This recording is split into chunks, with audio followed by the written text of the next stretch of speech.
Before we move any further, let me answer the question on everybody's mind. Everybody, drop your expectations. We are not merging. Trolling. Every 14-year-old's favorite after-school activity. The art of trolling, when done right, can actually be pretty funny, but most of the time, it's usually just for people with far too much time on their hands who want to tear down somebody for their own pleasure. And I guess when you produce 42 seasons in 21 years, even the Survivor producers can't help but resort to their teenage ways and troll the contestants. What's going on, guys? I'm FlynnMasters, and today, we'll be looking at 5 times Survivor trolled the contestants. Before we begin, please make sure to smash that like and subscribe button if you not only enjoy fun Survivor videos like these, but if you also want to see Survivor seasons summarized, as I am now posting weekly Survivor retrospective videos. With all that said, let's look at some top tier trolling from Survivor production. Number 5 comes from Season 5, Survivor Thailand. Yes, as early as Season 5, Survivor trolled the contestants. At the final 10, the 2 tribes of 5 got a chance to bond with each other for the first time, as each player was paired with another player for the day. Then after this, Jeff told the 10 castaways that everyone would now be living at Chewie camp, and thus, Shan gave her pitch to Ted that she was ready to flip to Chewie side, as she believed the tribes were now merged. And it was absolutely fair for Shan to think that. You see, in the first 4 seasons, and for that matter, the following 3 seasons, the merge took place with 10 players left in the game. Thus, Xian and the rest of the players probably also thought they would be merging at 10. And from a logistics point of view, if you're a castaway out there, why would you think the producers wouldn't want to merge? It's a 5-5 split down the middle, and in the old school days with no idols or advantages, that's about as golden as you can get. Heck, the fans at home watching all probably thought a merge was coming as well, and Xian's underdog arc would come to full circle, as she would flip on Shukjai after being on the bottom of their tribe since the beginning, and would go on to make a deep run. But none of that happened, as there never was a merge. You see, Survivor trolled the 10 players and the audience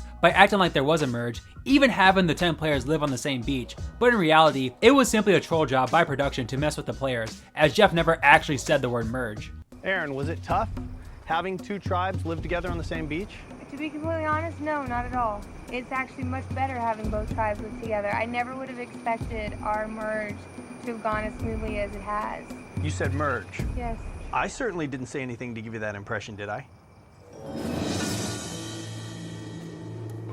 So despite the tribes living on the same beach, they would still compete in teams for the next 2 episodes, leading to Chewie winning both immunity challenges, fan favorite Xian not even making it to the jury, and arguably the most boring stretch of episodes in Survivor history followed suit, as Chewie pagong Sukjai, and Brian basically had no competition on Chewie, leading to an easy and boring victory. Production was obviously hoping for a couple of things with this bit of trolling from this fake merge. For one, they simply wanted a haha gotcha moment, and a reminder for future Survivor players to never get too comfortable. Also, this was Survivor's way to help propel Ken to victory. You see, Ken was an NYY police officer, and with this season airing a year after the 9/11 attacks, Ken winning this season obviously would have been an amazing look for the show. But since Xian was going to flip on Sukjai, they put in the fake merge in hopes of giving Sukjai enough numbers for Ken to be safe when the tribes actually did merge. Whether you think the fake merge is the only interesting part about Thailand, or you think it represents the awfulness of that season to a T, you do have to give credit to Survivor for pulling one over on the players, as literally none of them saw Survivor trolling them this early in the franchise. Something very different's about to happen. 2 tribes will live together on the same beach. That's exactly what you're doing. You are 2 tribes living on the same beach. At number 4 is Survivor trolling Jamal in Island of the Idols, making him pay the price for finding an advantage. No, I'm not kidding. In arguably the worst Survivor episode of all time, Jamal was at the bottom of the merged tribe in IOI, as he was one of the few people to take Kelly's side when it came to the dance situation. But luckily, he found exactly what he needed, an advantage in the game. Alright, what will this advantage be? An extra vote? A tribal pass? Heck, maybe it's even a clue to an idol. But whatever it is, I'm sure Jamal will be glad to have it. You just learned a tough Survivor lesson. If it seems too good to be true, it usually is. The minute you grabbed this note, you lost your vote at the next tribal council. Everybody that comes to Island of the Idols gets a lesson. Your lesson was in the art of sabotage. You obviously got burned. You lost your vote, and there's nothing we can do about that.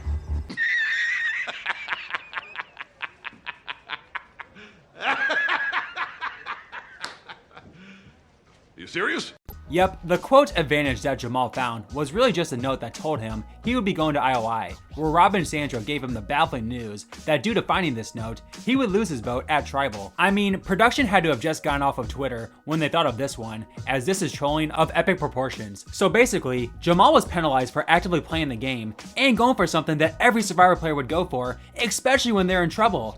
I mean, this lesson makes no sense. You have to earn your advantages? He did earn it by finding it, just like Janet had literally earned an idol by finding one that very same episode, and many other players who have earned advantages got them by simply looking for advantages on the island. In fact, I can't think of one time when a player was ever penalized for finding an advantage in Survivor. The closest we came to that was 2 seasons later in Survivor 41, where players lost their vote if the other players hadn't yet found the Beware advantage at their camp. And to make matters worse, when Jamal got the chance to make someone else a target, in this case Dean, giving him a fake advantage, this only made Jamal's target even bigger. Jamal went home that same night with literally no chance to fight whatsoever. Again, there was no lesson here. This was simply production trolling Jamal, or whoever found this note, making them think they had struck gold, when in reality, it would cost them dearly for actively playing the game of Survivor. I guess the true lesson we learned here is that players can't even rely on finding advantages to help their game. Damn, that's depressing. But if you thought not being able to find legit advantages was depressing, imagine not even being able to win immunity to protect yourself. In Survivor 41, the 3 tribes merged of 12 and competed in 2 tribes of 5, with the winning tribe earning safety at the merge vote. The dominant tribe of Deshaun, Danny, Ricard, Sydney, and Evie won the challenge and chose Nasir to be safe with them, and were all guaranteed a spot on the jury, a benchmark for many Survivor players. Not exactly. You have the power to reverse the outcome of yesterday's merge challenge. So those that have immunity would have it stripped from them. They would have to compete. One of the 6 of them would be voted out. You and the other 5 would be safe and guaranteed a spot in the final 11. If you want to make history by changing history,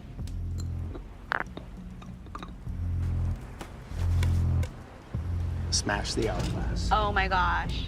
Okay, this could make my game or break my game, but at least I'm playing for me. I smashed the hourglass and I changed the course of history.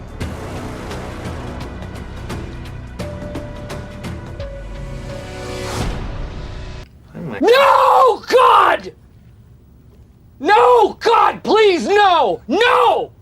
I mean, even months later, I'm still speechless about this so-called twist. Through literally no fault of their own, the tribe that earned immunity were now the ones in danger, and the person who made that decision in Erica had no reason not to save herself from the ever so scary merge vote. As I already said, with all the twists and advantages in Survivor, one of the few things Survivor players could rely on was winning immunity to secure safety. But even that apparently wasn't even in the cards for this season. Survivor withheld information from the players, making them earn their safety, only to troll them and take that away from them.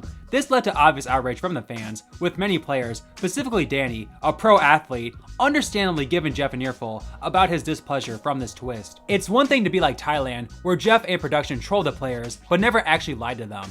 Here, they trolled, lied, and most importantly, made winning immunity seem like a bad thing, as hard as that is to fathom. This twist is all but confirmed to come back for 42, and all we can hope for is that the trolling goes down to basic trolling this time, as opposed to the max trolling we saw in 41. At number 2 is Survivor trolling Will Sims at the Survivor auction in Worlds Apart. The auction is one of the best times for a Survivor player, as after 20-something days of starving and being generally miserable, you finally have a chance to earn yourself some food, comfort, and even an advantage in the game. The first item at the auction of Worlds Apart was covered, and Will spent $100 to buy it. Alrighty, maybe Survivor has learned its lesson, and the advantage will be at the start of the auction. Or maybe it will be some delicious food for Big Boy Will. Whatever it is, I'm sure it'll be worth the $100. Here's what you bought, Will. Ooh. Oh, this is... Dang. You just bought yourself out of this auction. Pick up your personal items and head back to camp. All right, Will, take the note with you. Head back down the beach. Bye, Will. See you, buddy. Now, to be fair, back at camp, Will was given his own ration of food that would last him the rest of the game, but he decided to share it with the rest of the tribe instead. This unfortunately led to a very ugly moment, as Shireen thought Will was holding on to more food, which caused Will to lash out at Shireen for questioning his integrity. I chose to share that with you guys. Then you gonna question that? Look at it. What else can fit in there, Miss Greedy Ass? All you've been doing is running your damn mouth. So what else can fit in there, Shireen? Huh? I know you hungry as hell. All you do is eat and talk. What else can fit in there? Nobody even likes you. I guarantee you there's nobody home at the United States right now that is missing you.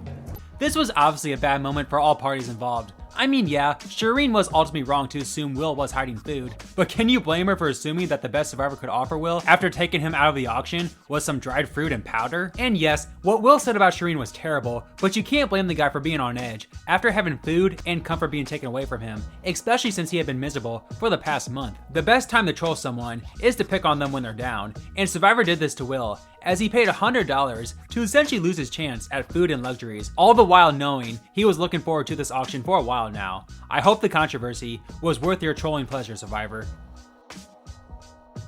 At number 1 is Survivor trolling the Raro tribe in Season 13 with the infamous bottle twist. After losing the Final 11 Immunity Challenge, Jeff handed Raro a bottle and said they would open it at Tribal. The thought on everyone's mind was obvious. They would open the bottle after Tribal, and it would say to pack their bags and head to I2's beach, as the tribes would then merge. I mean, it makes perfect sense, as 10 was the usual time to merge in Survivor back then, and being that this was Tribal Council, what else could it be? The producers wouldn't possibly send another person home right away with no chance to fight, right? You've just voted out one member of your tribe. You will now vote out another. That's not fun.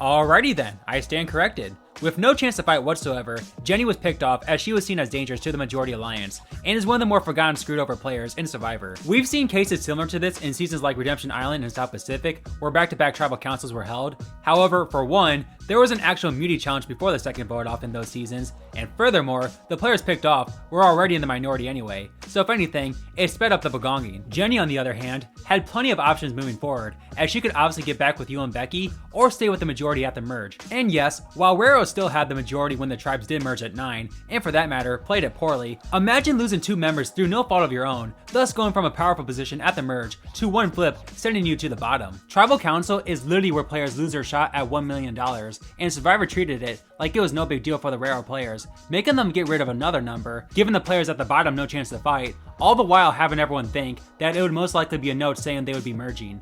Say it with me, everyone. Jenny for a second chance too. To be honest, I am completely pissed off about tonight's vote. Jonathan did a great job of pulling his own weight. I respect that, but in the end I feel completely burned because I was blindsided, and had I known or expected that there would be 2 voted out tonight, I would have done everything possible to make sure that I would still be in this game. Thank you guys so much for watching. If you like this video, then remember to smash that like and subscribe button and join the fun on my channel. I promise you won't regret it. With that said, thanks once again everyone, stay safe, and I'll see you next time.